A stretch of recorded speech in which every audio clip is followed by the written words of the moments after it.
We're back. One simple happy hour talk. One thing we've learned: you always should follow the friend first before you start your live session. There you go. One simple happy hour talk. This should be a fun one. It's an unusual one also, and you have quite some stories. There she is. Oh, I love your background. I mean, I had to showcase the Zaltos Uh, for you. yeah, uh, there you go. Uh, Thank you for joining me, Yassmin. With Yeah. you, with you, I have a very, also especially good connection because we've met, I believe, in the very early days of the wine bar. September 2014, to be exact. Wow! So basically, that's 2 weeks after we opened the wine bar. Yeah. Yeah. That's amazing. That's amazing. And you were back in the day not from the wine industry. This is true. I was Uh, not yet turned to the dark side. there you go. I didn't say that. I still remember as it was yesterday because you were this wonderful young woman, passionate, and at first a little bit innocent because we didn't seem to have be really exposed to wine that dramatically. I'm not innocent anymore. No, I didn't say that in terms of wine. Um, and then you came to taste and you were so passionate, you were so dedicated about it, and that's obviously brought you on a different journey. So my question to you, did you grow up with wine? No, I definitely did not grow up with wine. I mean, there was wine in my house, but I hope Susie's, my mother's watching. It was like Pinot Grigio that would she would chug and would not give a second thought to. So it's not like I grew up in a household that was where wine was part of the meal, an So, essential focus. Wine didn't really. I'm trying to think of when I really started drinking.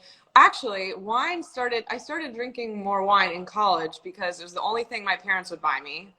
And so I was always the person who had the wine, and people would gather around, and that was kind of how wine started. But when not was when was that? here. Are you trying to put an age on me now? What Yeah, 2000, but it's roughly. 2009? I was probably, I don't know, 19, 20, 21. Oh wow, so before legal drinking age. Yeah, definitely before legal drinking age. Oh wow. So how did the first wine taste? Did you enjoy it? I mean, the thing is, like, I'm sure I've tasted wine before that. At the time, it was slim pickings. I was in Middlebury, Vermont. So it's not like we had the local Sothebys wine shop to choose from really nice wines. But I don't know. I think at that time and at that age, wine, it wasn't really about like tasting the wine and being as present in the wine. I don't think I really learned to appreciate the value in taking a pulse of like what I'm actually experiencing until later on when I was, and that kind of journey started wine after, right, pretty much after I graduated from college. Hmm. Well, the question I'm asking is, look, when I think back of my first contact with wine, I was a teenager, you know. I mean, we tasted it, tasted sour, tasted bitter, nothing we actually found a particular interest to go back with. And I didn't like wine until I was about 19, 21. That's when I sparked the interest came. Now, Yeah, obviously, drinking age in Europe is 16. So, but the reason I'm living there, we drank the regular stuff, which you typically start, Australian Shiraz. And, there's no judgment to that, but it's just, somewhere you have to start. And what was your first response? That was my question too. I mean, the thing is, like, it's hard for me to think of a response at that time. I'd say the first time I really started to appreciate wine and to the point where I'd remember an experience with it specifically was um, when after college, my uncle was really into wine, and I remember, imagine this, the first wine I remember vividly was a glass of No. Ridgemont. And that was the first wine I remember. I was like, this is really good. This is something special. Like there's, you know, it made me think, and it left me speechless. Mm. And then, Can you describe this a little further? Because look, we wine freaks always talk about it, and sometimes, you know, we lose immediately the connection to someone who's never experienced something like that. But again, we are freaks. it's like the first time you try a drug. It's like it kind of literally it kind of left me unable to speak, and I felt like I needed to take a moment to like process what I was experiencing, because you always think you never think of I never thought of wine as something to like fawn over. It was just something you drank like you drink any other beverage, you know. But I don't know to describe it. It just feels like all of a sudden, like I felt different elements come together, as opposed to just like a wine that you're sipping on to during conversation, you know. Like it feels like that wine and that realization, it feels like a symphony almost, like every coming together. And for me, it was like that was the first time I would say I was like, it made me curious, certainly, about like what other experiences like this are out there. Little did I know I was very, Well, listen, you have to start at one point. but I think it's actually interesting to think back on now, because I think a lot of times we have wines that we know are supposed to be really good, and there's all this buildup about what it, especially with really expensive Burgundy and really older, you know, bottles. And I think I always am interested to see how, like without telling anyone about the wine, and I know you love to do that. You've done that to me quite a few times. But I think How did you feel when I did that? oh my God. I remember I have one very, very, I remember I was at the wine bar with my husband, Patrick, and you just put a glass in front of me. And I remember it was a bottle of 1971 J.J. Prum, Villeneuve-Zonnener, Auslese. And I didn't know what it was. And I just drank it. And that's the thing, it leaves you speechless. And I think it's so much better that way, because you have no expectations about what it's going to be. And then, because inevitably when you have expectations, there's a greater probability of disappointment. That's exactly why I'm doing that. And like, I think it's tough as the person giving the wine, because you have such a strong feeling about it and you want to share that with someone. And so if you don't tell them what it is and they're just like, it's a really hard, it hurts. It happened. I struggle to do that I'm not so great at doing. I wish I was as good as you about not imprinting any kind of preconceived notions about what a wine's going to be before you pour it, because I think it's easy to get carried away in like the story and how excited you are about it, and the experiences you've had with it. It's challenging to not imprint that on someone. So I think it's a skill you have, that you can like put your poker face on and just be like, this is a really killer glass of wine. I'm not going to tell you anything about it. What do you think? You know? That was, I'll never forget that one. Well, I generally speaking do that, and I know Sarah is watching as well. No, but often, look, of course, blind tasting, I know you, and we're going to talk about that. Blind tasting is obviously a skill set, and it's, of course, something where people take pride in. But when you taste blind, even for not working for an exam, I really like it because you're not distracted by a label. And, you know, in our world, it's so noisy today. I mean, when we buy a dress, we look at the brand. When we buy a watch, we look at the brand. Everything is kind of brand driven. And if you take the brand off for a moment, do I really like that wine? Right? Because, again, I've tried this. I've changed the bottles. And, you know, I gave them a big famous wine and I put a no name next to it. And people went completely crazy, even though they described a whole different wine. But of course, it's a mean switch. But there was a lesson learned, because how, you know, we attach to these brandings, And I just want to cut that because, and really, what do you like? Because that's what matters.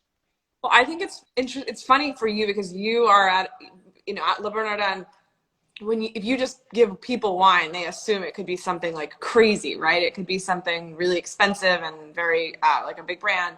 So I think it's you have a fun job and role where you are because you can give them anything, and you have. Like I remember one time you blinded me on it was a Cave Saujau. Remember, it was from the Dow. Yeah. I didn't know what it was, but I remember tasting it, and it was old, and I knew it had some age on it, and I was lost where it was, but I knew it was a great wine, and I think it's fun because I think it's a really cool position for you to be in because people are expecting something when you put a glass in front of them, and you kind of level the playing field when it's blind. I do this often actually with clients who actually trust me for many, many years, regular clients who have often very strong opinions. I do this at Le Bernardin, right? Because if I would give them that type of wine, they would give me a hard time. If I give it to them blind, they say they like it, or they don't like it. Except they don't like it. You have to accept it when you go into that. You take the risk, right? But it's fascinating to observe that because people always have this notion. I give clients, wines from California, who I know they hate Californian wine, and I gave them Older Riches, and they said, "This is amazing. What is this?" We're not quite. Well, but listen, it's actually least favorite area, but just knocking off kind of these, rigid opinions. I know Patrick is on here. I remember I gave him once a Marsala from Marco de Bartoli. And of course, as a Spaniard, this must be sherry.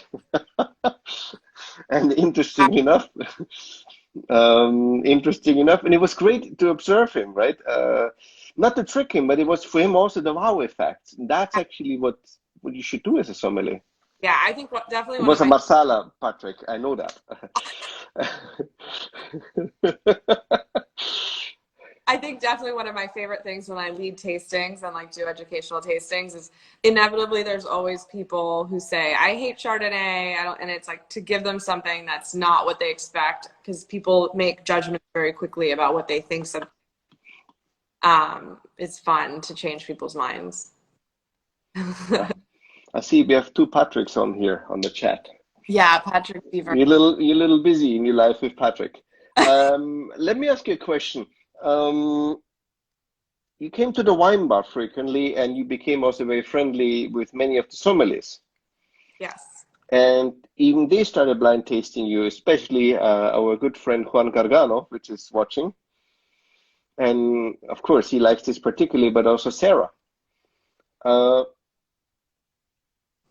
How did you perceive them? Because, Juan wasn't junior, but Sarah was junior in that sense. How did you perceive them? I remember, Sarah, I know you're there. I remember the day that I walked in, the first time I walked into the bar. I'd finished a client meeting in Midtown. I'd read on Eater or something that you guys had just opened, and I wanted to check it out. And I was by myself. Walked in, I was reading. I had my Raj Par book. Secrets of the Sommelier. Sommeliers. And I was there by myself. So I think everyone in the bar, and it was empty. And I heard the story from the perspective of Sarah and Juan later. They're like, who is this girl? Why are you by yourself reading the book? And I remember, actually, this is a very opportune time for me to reveal what I'm drinking. First flight at Aldo Sohm Wine Bar was Guazot. What is it? It's the Côte d'Azur. I couldn't find the one you guys were pouring, but you guys were pouring a flight of Guazot. Is this the Côte d'Azur? Yes. Which one? The Chardonnay? Yeah, the Chardonnay. Ah, cool. Yeah. It's so good. It's so good, and it's $22. It's the best. The value is incredible. They're killer deals. But I remember really vivid, like it was yesterday. Walking in, and Sarah came over, and she sold me on the flight of the three different wines, and she was explaining to me like the different the terroirs and the different vineyards and how close they are to one another and how different they taste and blah blah blah blah. And I remember feeling like the reason why I came back after that time was I was just in such awe of how passionate every single person there was. Like Sarah's passion like really came across in what she was explaining and got me excited about it. And I feel like that's the same thing that I try and emulate, you know, with people that I you know, that I'm coming in contact with about wine. It's like, it is exciting, you know, and I appreciated how geeky she was about it. And certainly not everyone is as keen to go that deep into it, but I really appreciated that. I felt like everyone in that bar that I interacted with at that time, which was also a time when my interest in wine was really growing. Everyone was really just like, you could just feel how passionate everyone was and is. And I think that's what, for me, like, it's contagious, you know? There are people like along the way in that very early period when I was thinking that it, you know, that made me think this is something that I may want to make a career. And another one, I don't know if you know Joe Campanale, but he also, he's a neighbor of mine, or ours actually, as a matter of fact. I was working at Citigroup and I was working in sales. So I, as the most junior person, was responsible for organizing all the client dinners and with strategists and whatnot. So Lartuzzi had that nice wine room in the back.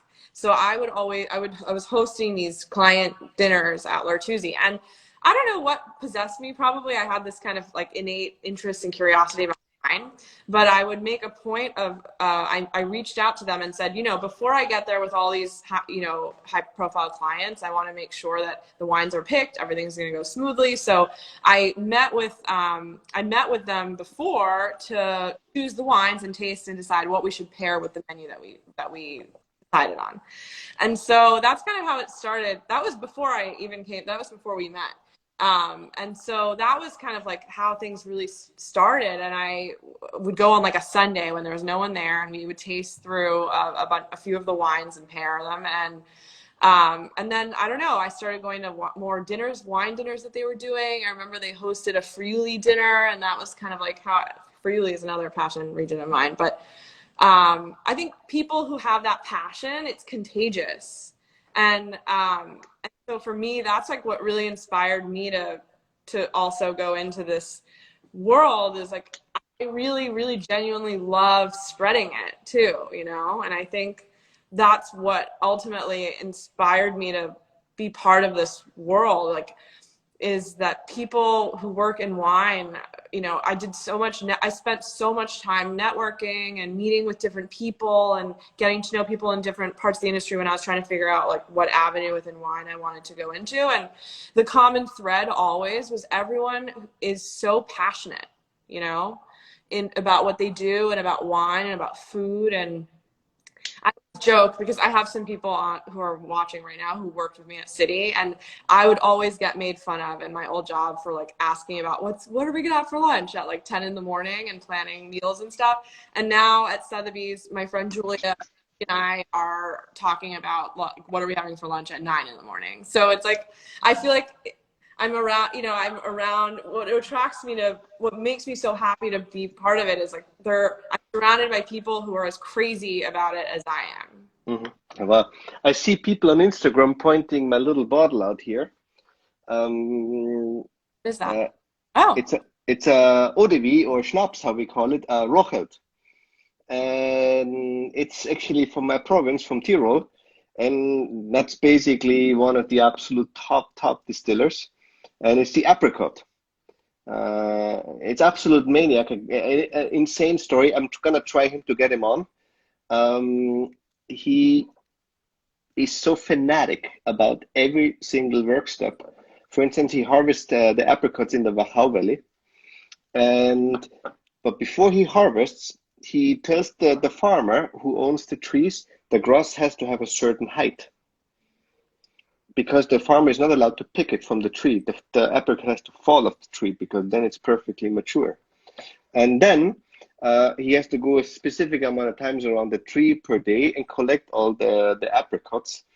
And absolutely insane. And when you visit that distillery, it's a 4 hour visit. I mean, it's psychotic.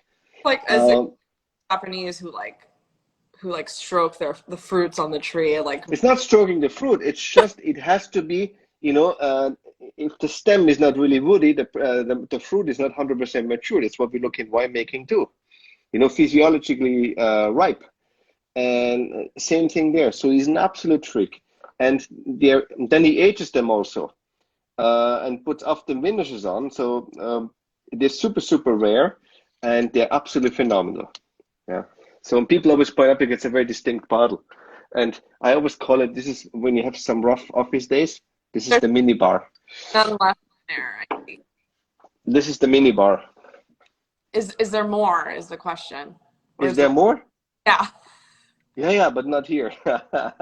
you have, you have to make sure you still can do some work, not get stuck only in the bar. Exactly. So what are we drinking? A lot of people are wondering. Oh, so I already said what I was drinking. I'm drinking a bottle from Domaine Guazot. It's so this is from the Côte d'Auxerre. It's just, if anyone knows where Chablis is, I feel like Chablis is a own region. It's all the way in the northern part of Burgundy in France. And this place, it's like, Burgundy's pretty famous and everyone, there's pretty insane prices paid for wines from Burgundy. This region I love because it's kind of a hidden gem and not many people know about. That's just west of Chablis, which is all the way in the northern part of Burgundy, and really incredible value. I always, like if people are on a budget and want something really delicious, it's a great region to go to. Yeah. I really like this one because I feel my general taste for wines, like I love yin and yang. And for me, I love this because it's got some body and umph and some texture, but it's racy and zippy at the same time. I have a game I want to play with you after you're telling me what wine you're drinking. I have Spätburgunder 2015 from Stein, from the Mosel. Right. From the Mosel? What? I'm not sure if you can see the color. Sorry, what was the vintage? 2015. The color. I'm running over, Aldo. You're not that far. You know. I want to taste it. Yes, it smells a little bit like strawberries. I smelled all the Lorry strawberries. I don't know why. I think it's going to come in season. And I know there's a friend of mine, Kim, who pointed that one early out. But it smells so good. But it has this kind of, I love Spätburgunder lately, and they make so good wines these days in Germany. Yeah. And I think climate change has also a benefit. It helps them a little bit on that part, whilst, certain things go too high in alcohol. But this is really, really tasty. And you don't necessarily have to go to Burgundy for Pinot. I think in today's world, there's the young generation explore. And that's the one thing I always admired about you.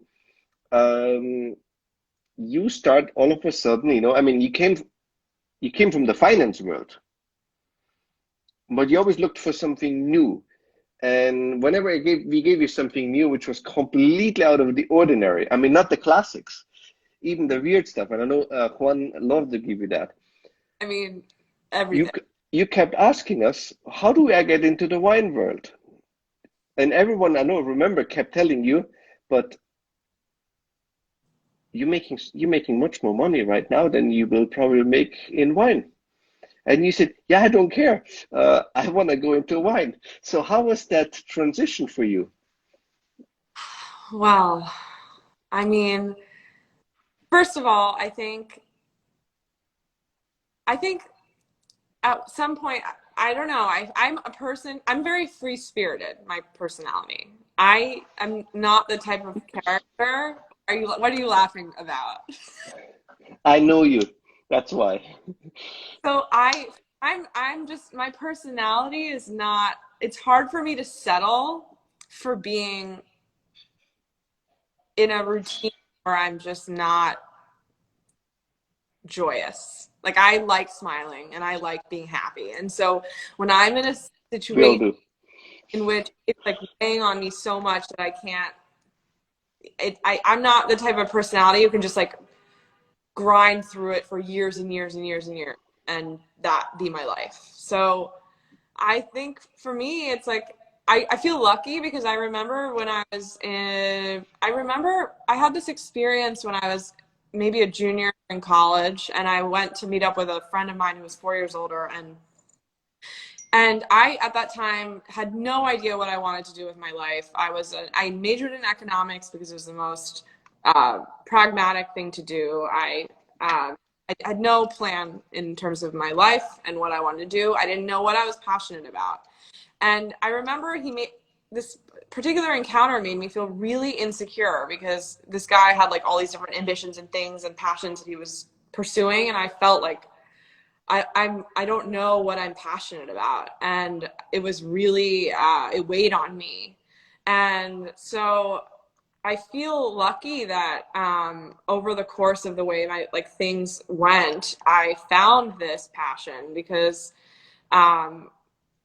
I don't know. I really, there were a lot of things I don't regret anything about the path that I took. I actually feel very lucky that I had this career path where I had 6 years to get experience in such a tough, intense environment. And I learned so much, and I really have zero regrets about what I was doing. But I don't know. I just was bored. You know, I didn't feel like I was doing something that I wanted to do.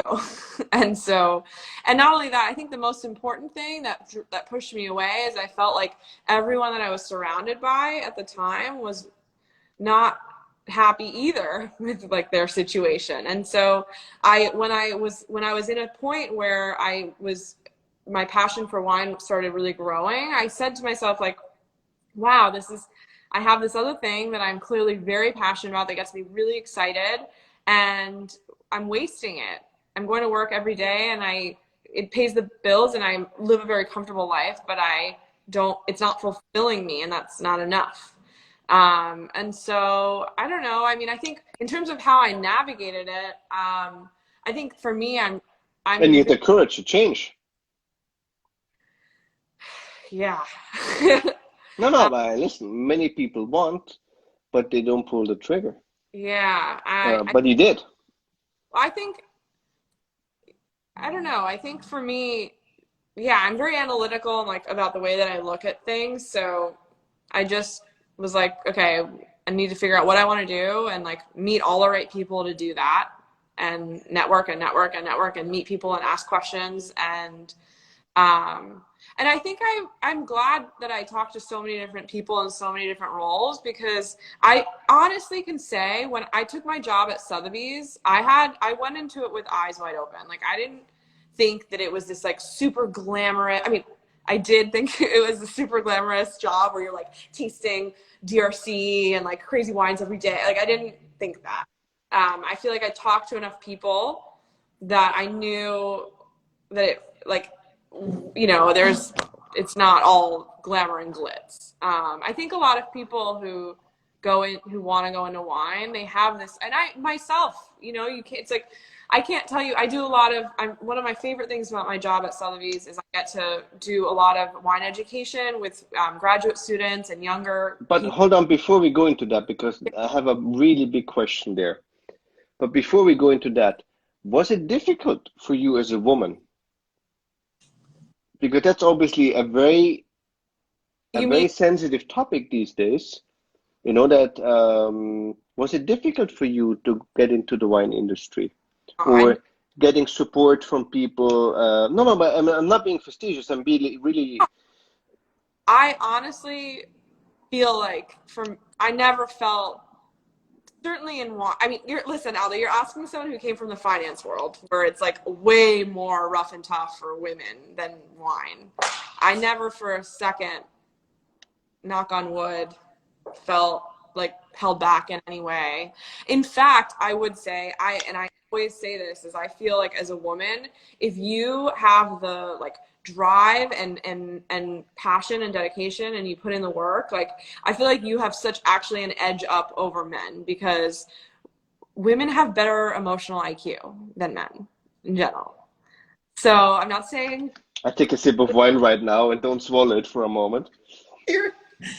And so I will say that I think that like women have the potential to have the like real power because you have that, if you have that drive and you have that ambition and you also have like the female power, you know, it's like the charm and the EIQ and just like understanding people and how to talk to people and how to interact with people. I'm generalizing. I don't mean to offend anybody. Yes, Catherine. Thank you, Catherine. And so I think that it really, I don't know. I feel lucky that throughout my entire career, that I've had men in my industry supporting me. Larry, who was a very close mentor of mine in my last job, is the same way. It's like I found myself people who, I don't know, I just never support women. I feel very lucky that I've never been in a position where I felt held back by my gender. And in fact, I really do believe that it's empower, you know, I feel like it's a power that you can harness. That's my view on it. Yeah, I mean, I see it similar, obviously. I know it's a very hot debated topic these days, but to me, you know, I mean, I'm so long in this industry and I've met so many people. Well, I'm 25 years in the wine industry. But when you meet young talent, no matter what they are, and no matter, you know, man, woman, or what race they belong to, it to me is, does the person has passion or doesn't have passion? The rest you can, as a mentor, you can train. That's not a problem, right? That's not an easy that's not very difficult. And you know, at the wine bar, we hired also people who were greener than the dollar bill, but they had you know, that I always ask them typically. Out Sarah. No, but I always ask them quite wine questions. Of course, they feel cornered, or what are they drinking about? What are they drinking on their weekends? I want to see if their eyes start sparkling, if they get passionate about it. Because look, ultimately, you have to, and I think of the client's perspective, if you have a tasting menu with wine pairing, can I listen to this person for 8 courses? No, but it's you have to think that way, no? You have to think the other side. And does that person have what Catherine points out, um, the curiosity also to open, you know, to learn and to strive?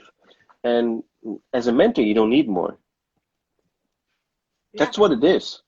Again, the rest you can mentor, you can train with them.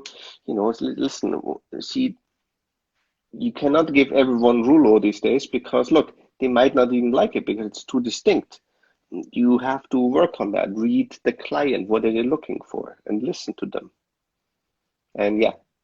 I mean, I think it's interesting. I don't mean to like, I feel like a lot of the time when I hear people talk about wine in the setting of a restaurant, it's like people like to get technical. Like even in a lot of the virtual tastings that I've listened in on, like I don't know. I think at the end of the day, I think a lot of people in our industry forget that we're talking to consumers who don't know anything, you know? And like they like there's this element of like wanting to showcase how much knowledge we've acquired. And I think that I've always been intimidated. Like my personality has always been like I have to know everything. I'm the worst bullshitter. I never ever could like I had to read the whole book in third grade. I couldn't read the Cliff Notes, you know? And so I'm always daunted and like one of the things I've always struggled with in my professional career is feeling like I have to know everything to talk confidently about something.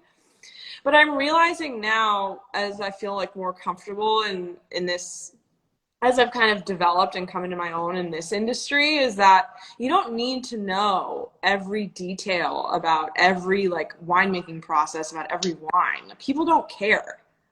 And at the end of the day, what people care about is like, why would they like this wine? Like what makes this wine what it is, you know, on like a bigger picture level. Like, why should you care? You Is this know, how you work right now at Sotheby's? are the And me? what do you teach people? Because obviously you came from the finance world, you got really passionate about wine. So of course you know probably out of everyone very, very well what Yeah, these people are going through, because this is when I wrote Wine Simple. This was always the issue, you know. I've seen all these people and then they're scared to order a glass of Sauvignon Blanc. hmm. And I work on the other side and I have to work basically with these people. So how do you perceive that? What do you do? What are your tricks and what are your recommendations for these people? I think like I just had a conversation this morning with a student from Colombia, who was at one of my tastings, and I was talking to her about a case that she was working on a case study that I was talking to her about, but on this, I asked her about, I was curious to get her feedback on, you know, a lot of these business schools and law schools, they have a lot of brands kind of present to them. So I took the opportunity to ask her about, you know, what works about these and what doesn't. Like, what was the most successful presentation and why? And like, what are your observations about how people present to an audience that knows nothing about, very little about wine? And she said, a lot of people just get carried away in all the minutia of this producer and how they make the wine and what their story is. It's like people don't have that kind of attention span. Like they have all these exams, they have like a million things they're doing. Like they just want to know like 3 pearls. Leave me with 3 pearls that I'll remember. Like these are the things that you need to know and like walk away from and remember. And I think if every tasting you attended, you picked up 3 major things, you'd be so much richer for it, as opposed to trying to like remember malolactic versus maloblocked and like all these little details about this producer that with this kind of soil, with that.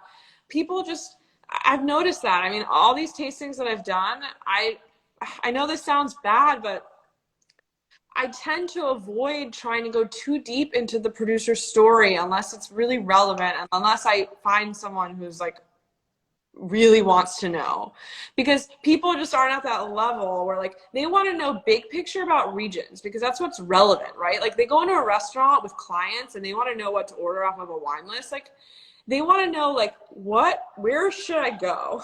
You know, like big picture. Like you need to equip them with those things, most people.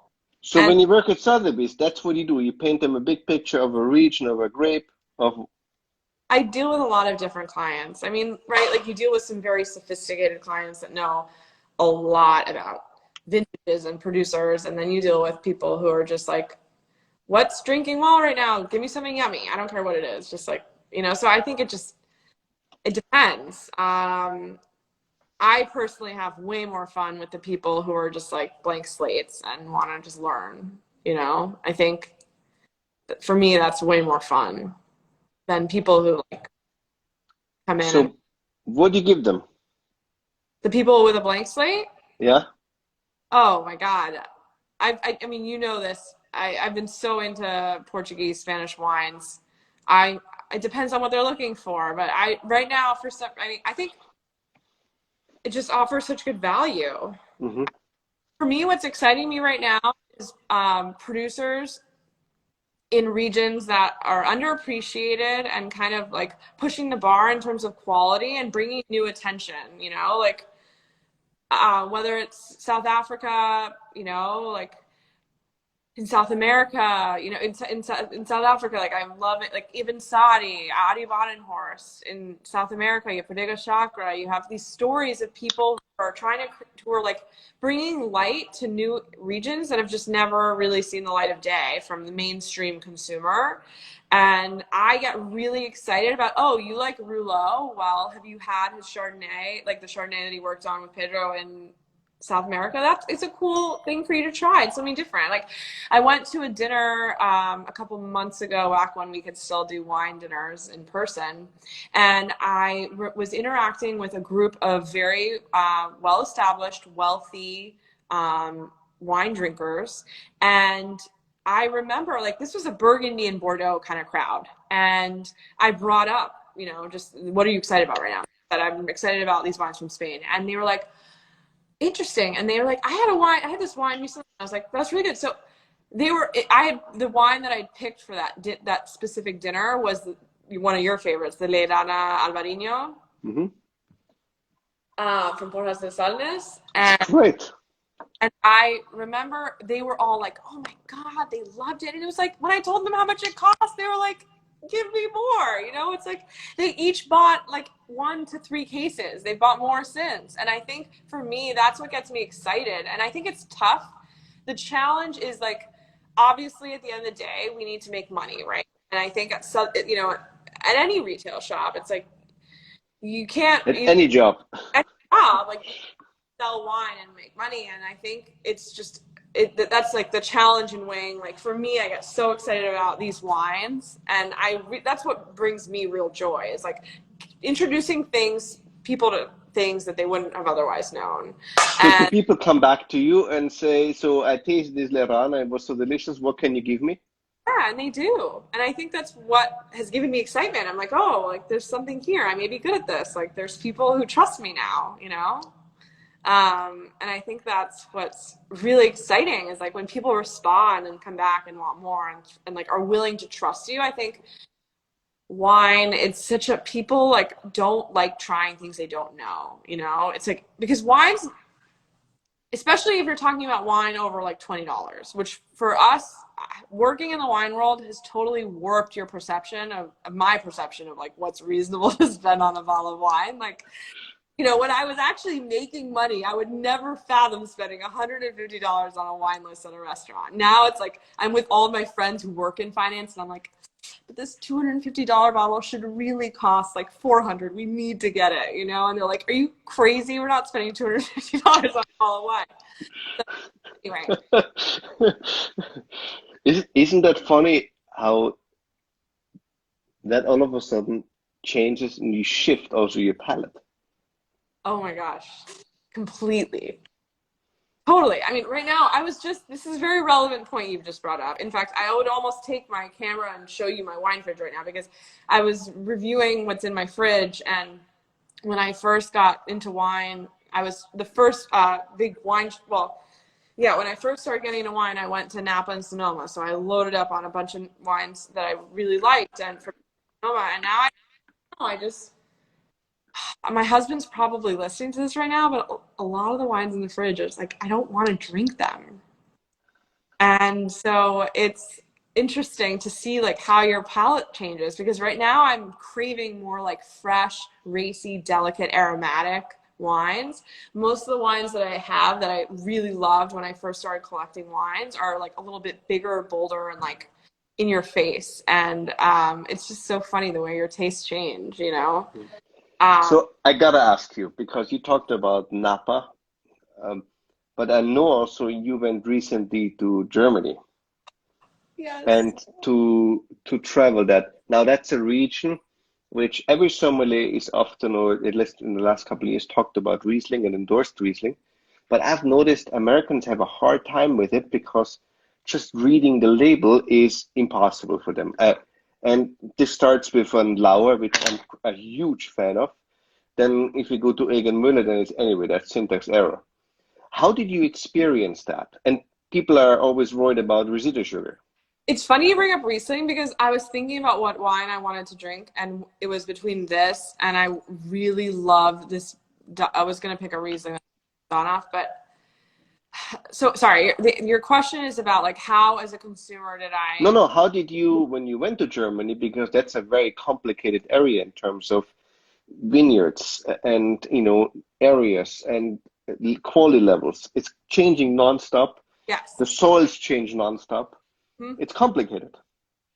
So I think one of the things that made me feel really good is that I went to Germany feeling like, you know, I have a decent knowledge of the wine law system and how things work and labels and what.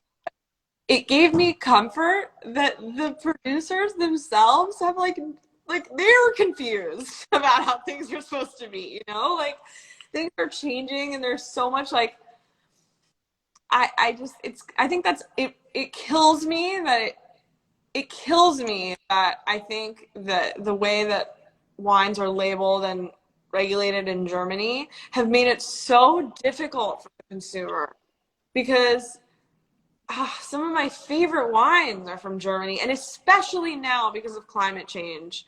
I really think Germany is going to be one of the biggest winners in terms of like, you know, coming out with really interesting wines in regions that may otherwise not have been given attention.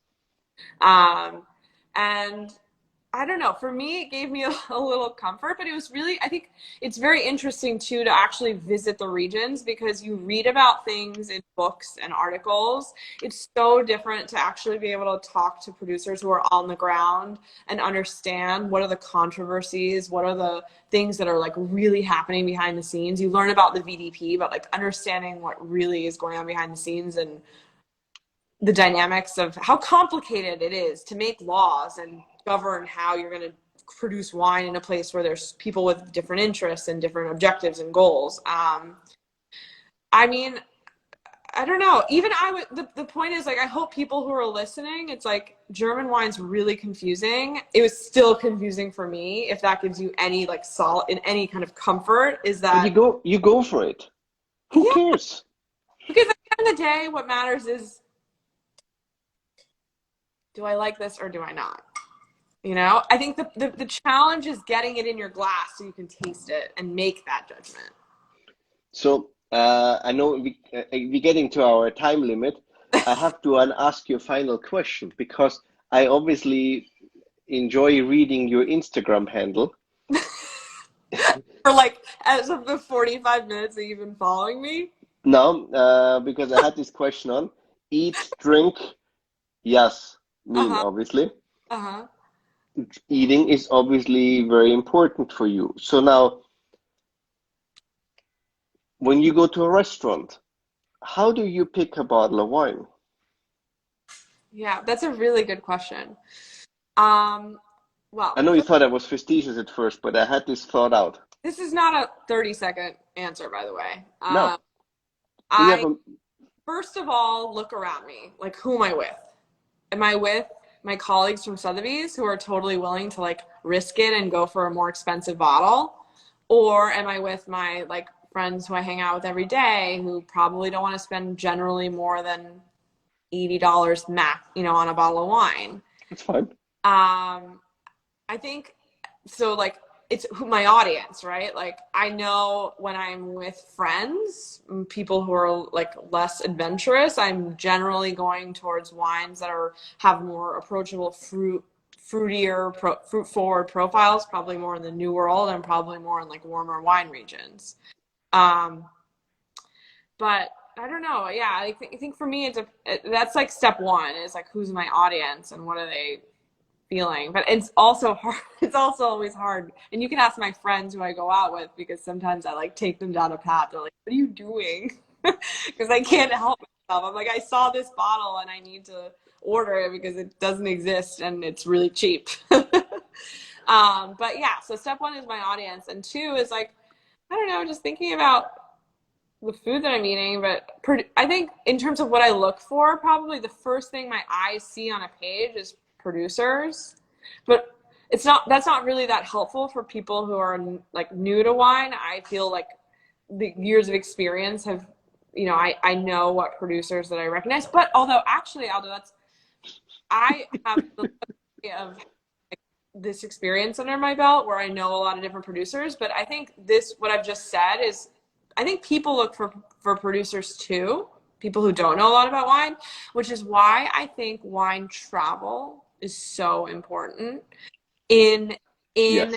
the whole quest for like growing your as from a brand's perspective of growing your business, because I think people just when they visit a winery and they meet the producer, whether it's at a dinner in New York City or at the winery, wherever they are, develop a personal connection that they will never, never, never forget.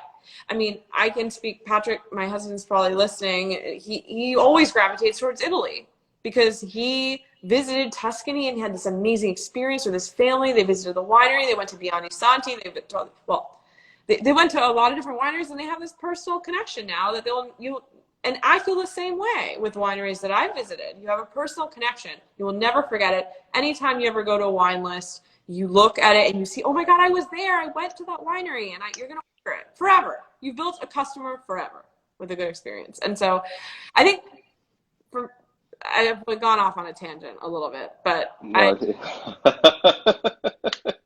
So do you look by any chance on the food too? What are you gonna order with? oh, minor detail, yeah. Yes, I think generally well, depends on who I'm with. If I'm with wine people, I look at the wine list first and then I order my food to pair with the wine that we want. Oh, look, we have a very rare visitor here. Ben Shakrun is on. I can, yeah, yeah. He's a So, and yeah, Piedmont, Patrick. yeah. Do you look also what you eat with it, with your wine when you order it?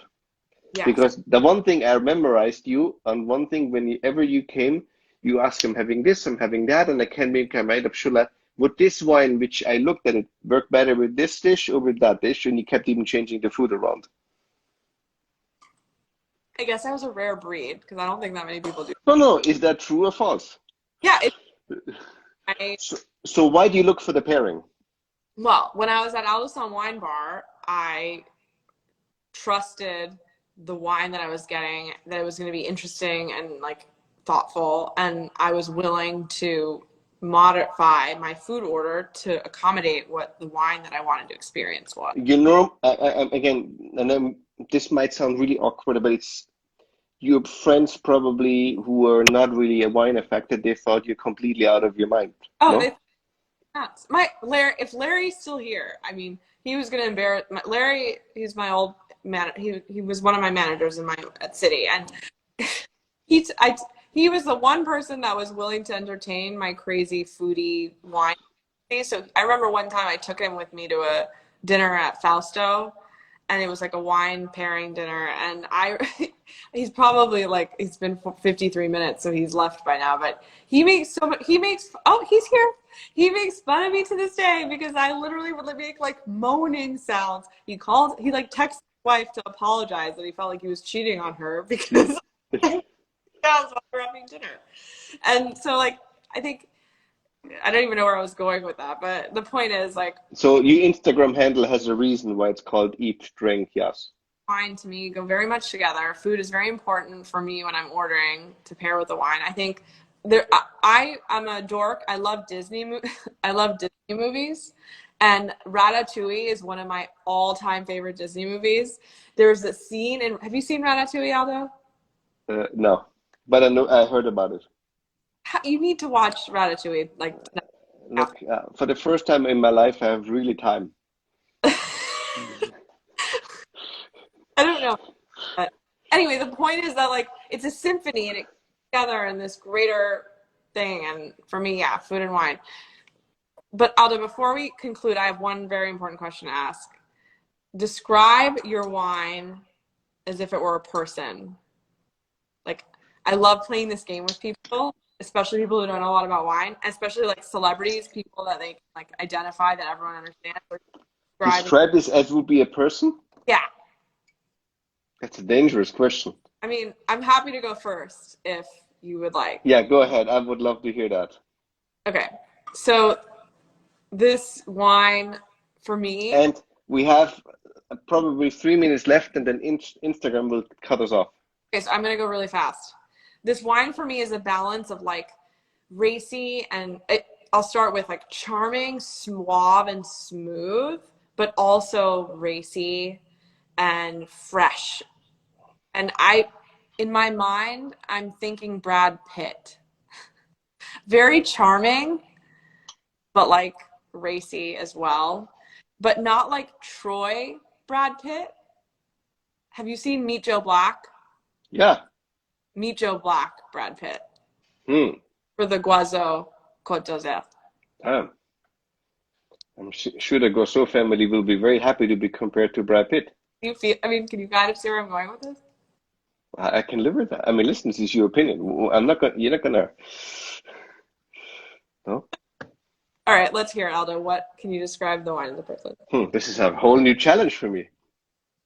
To me, I find the wine incredibly fragrant. It's so fruit forward. The wine has a delicacy, there's a grace, and yet it's really sophisticated. There's something serious about it. So to me, I would put this to a woman, Okay. and then I stumble onto it. Maybe a woman with with experience. Yeah, I'm sorry. I like popped this question on you with like no Yeah, time. maybe a woman with experience. Now, who could I put there with experience? Don't answer me now. You can post about it after we hang up. No, what's her name? Ah, damn. A woman wears the devil wears Prada. Oh, Meryl Streep.